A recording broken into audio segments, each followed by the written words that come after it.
Love your calls on this. Are you happy to pay more tax? 0207 862 2222. Tell us what you think. It's on the front of the Telegraph today. Let me just find the Telegraph here, which of course is very much into this kind of story. And they say £25 billion tax rise pain on way, warn the experts. The Chancellor, that's not the Chancellor. Wait a minute. That's the Education Secretary, pretending to be the Chancellor, has been told she'll need to raise taxes in order to ensure Britain does not return to austerity if she sticks to her pledges on government spending. Labour had set out ways to raise £9 billion in their manifesto, but after agreeing to inflation-busting pay rises for public sector workers, the figure is now higher. They also, of course, say there's a black hole and so on. And they're going to, it's thought, introduce higher taxes on pensions, capital gains, inheritance. We don't really know, though, do we, at the moment, Anne? They're going to do it somehow. No, we don't really know, but yes, they're going to find ways of doing it. They've already done the extremely cruel thing of removing the winter fuel allowance. I have no doubt whatever that the tax burden will rise. Now, what people don't seem to realise is it isn't just a cosy way of saying, well, I'll pay more tax and the services will be better, because usually the services aren't. But what does happen is that the incentives to work, to take risks, etc., to do the extra couple of hours, they diminish the more tax you pay. Well, we've got the promise on the non-DOMs, which we don't need to get into a lot of detail, no, that you're going to just take the non-DOMs to the cleaners, seems maybe to have backfired. Yet they're just being warned they may not make enough money with it. I don't know, Jonathan, what would you do as a friend of Labour, more than a friend, an insider? Go on. An insider now on the outside. Well, look, I mean, we don't know what tax changes are coming. The budget is in a few weeks' time at the end of the month.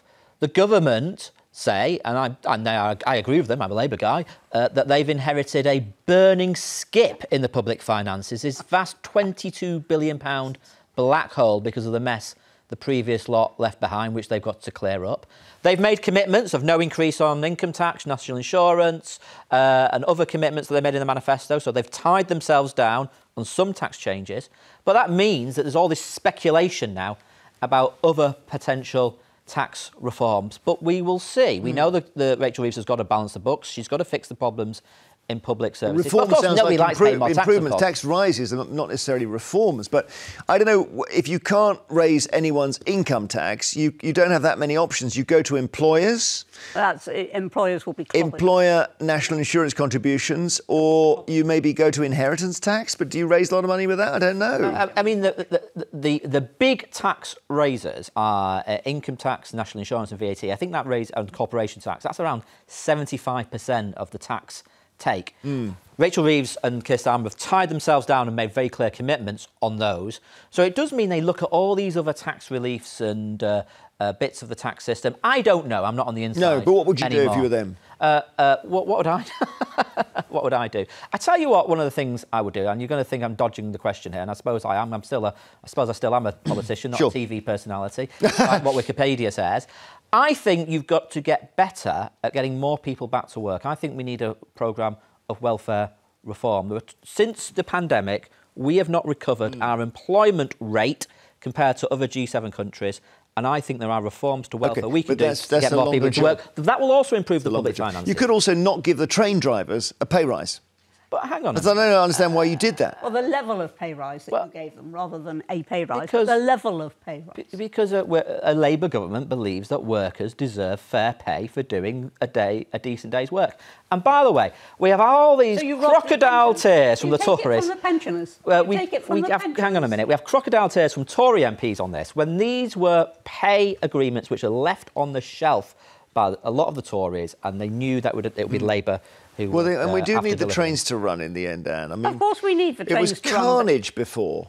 Yeah, and it was also carnage, if you remember, in the winter of discontent. And if you go on just paying the unions every time, they will eventually end up like that. Well, let us see. Rob in Cumbria, are you ready to pay more tax, Rob? Definitely not. Not while government departments have money ring-fenced, such as for arts and things like that. But I would simplify the tax system. I think it's deliberately made awkward, so by people who've got the money, so they can protect the money. I think we need a simplified tax system, and I'm not a high earner. I'm probably a low earner, to be honest with you, but I think I pay far more tax than what I get the benefit from. You can't get a doctor's appointment. You can't get you wait years for NHS treatment. So if Labour go after the pensions, taxing people's pensions, they'll spend an age in the wilderness. They'll never get elected again because people work hard. They put away the little private pensions, and we're not talking big thresholds to go over these tax barriers. Effectively, we've had a pay cut because they haven't raised the tax threshold. You know what I mean? Well, let's go to this thing called fiscal drag. Hey, what about this, Rob? Because this is one thing that they haven't touched, and it is a scary one for them. But the big tax loophole that still remains is on the money you make when you sell your house. So if you buy your house for £100,000 and you sell it for $200,000, that's $100 grand tax free. Now they could say from now on we're taxing that at 40%. How do they buy the next house? They could do, Jeremy, but the thing is, people work hard for that. People work hard for that. They need to sort out, start at the top, hit the people at the top with the tax, the millionaires, the billionaires. Why is it always, Jonathan says, reform the benefit system or look at the benefit system and get people back to work. Why do they always go for the people at the bottom, the easy targets, the soft meat? Go for the people at the top. Simplify the tax rules so you can't have these fancy high-paid accountants fiddling things, well, not fiddling things, but, you know what I mean? They're the experts. I don't know, because whenever we talk about this, when somebody says, oh, the highest earners, the top 1% of earners, pay 27% of all the income tax.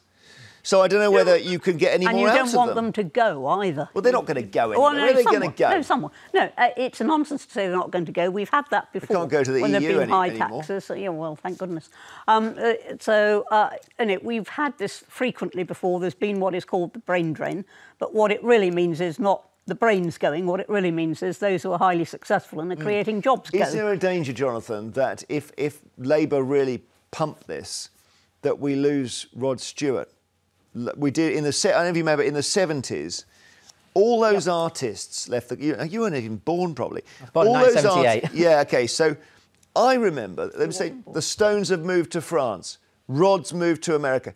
All the richer creatives left the country. And they came back under Thatcher.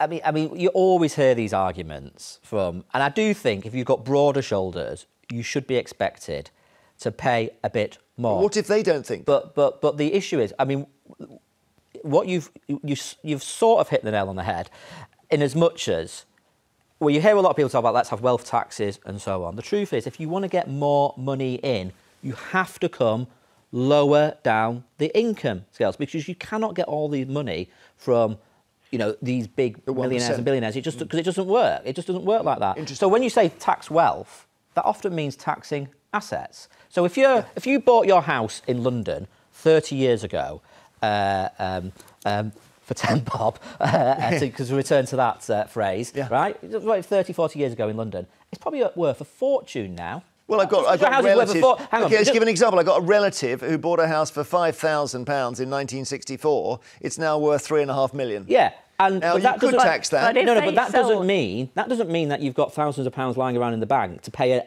a wealth tax every year. So it becomes more... Well, the mansion tax was an idea, wasn't it, by Ed Miliband, and lost him the election, arguably. Yeah, definitely. Because you may be asset rich, you may own a house which has gone up in price, but it doesn't necessarily mean you've got the money in the bank. So it becomes more complicated. No, I understand. This is really good to talk. Sorry, I'll come back to you in a second. Jean in the Scottish borders. How are you? I'm fine, thank you. Good. Well, are you prepared to have tax rises in this budget, which seems to be like sort of Dracula's teeth bearing down on us? It's always coming and never arriving. No, if it takes more tax off me, I'm getting worse off. I'm worse off now. Is that because are you a pensioner, Jean?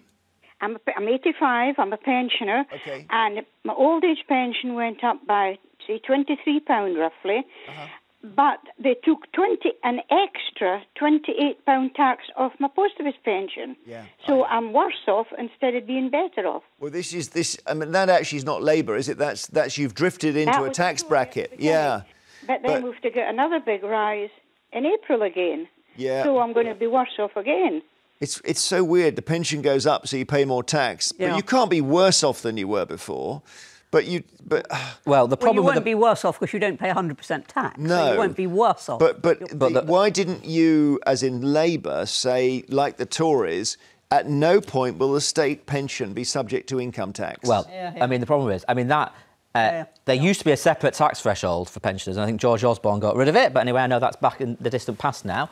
The problem is, like, the public finances are a mess, and Labour was never going to fight an election making commitments on tax that it could not fund. But we do have this situation now because of the freeze in the thresholds, which is a Tory policy, that pensioners are going to be dragged into paying tax because of that threshold freeze. So that is something which, look, they'd have to explain where the money's coming from, but I'd be urging the government to look at. We should chat again after the budget. This budget is I mean, no criticism, I don't know what's in it, but it seems to be just the most dramatic thing that hasn't happened yet, you know, in politics. OK, we'll change the subject after